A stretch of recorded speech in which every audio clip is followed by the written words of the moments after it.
Hello my dear YouTube family. So ఇదైతే మన tasting time అండి.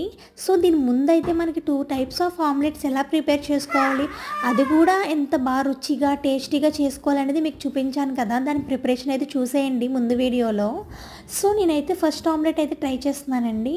నాకైతే అవైలబుల్గా ఫిష్ ఫిగర్ అయితే రెడీగా ఉంది మా ఇంట్లో.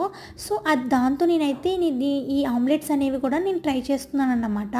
ఇదైతే చాలా అంటే చాలా టేస్టీగా ఉంది. రియల్గా చూడండి ఎంత టెంప్టీగా ఉందో.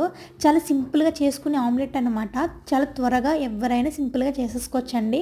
అది టేస్ట్ కూడా అంతే బాగుంటుంది. నెక్స్ట్ ఇది వచ్చి సెకండ్ ఆమ్లెట్ అన్నమాట. ఇది కూడా మనకి ఏమి ఇంగ్రీడియంట్స్ యూస్ చేస్తాననేది కూడా నేను ముందు వ్లాగ్లో అయితే చూపించాను కదా మీకు. అదేవిధంగా మీరు కూడా చేసుకోండి. ఇది కూడా సేమ్ నేను ఇదే ఫిష్ ఫిగర్ తోటి నేను ట్రై చేశానండి. రియల్గా చెప్తున్నాను, ఆమ్లెట్స్ ఎవరికైతే లవర్స్ ఉంటారో, ఆమ్లెట్ లవర్స్ ఉంటారో వాళ్ళకి రియల్గా చెప్పక్కర్లేదండి, ఒక స్వర్గంలా ఉంటుందన్నమాట. అంత టేస్టీగా ఉంటుందండి. మీరు కూడా ట్రై చేసి చూసేయండి. Thank you. సబ్స్క్రైబ్.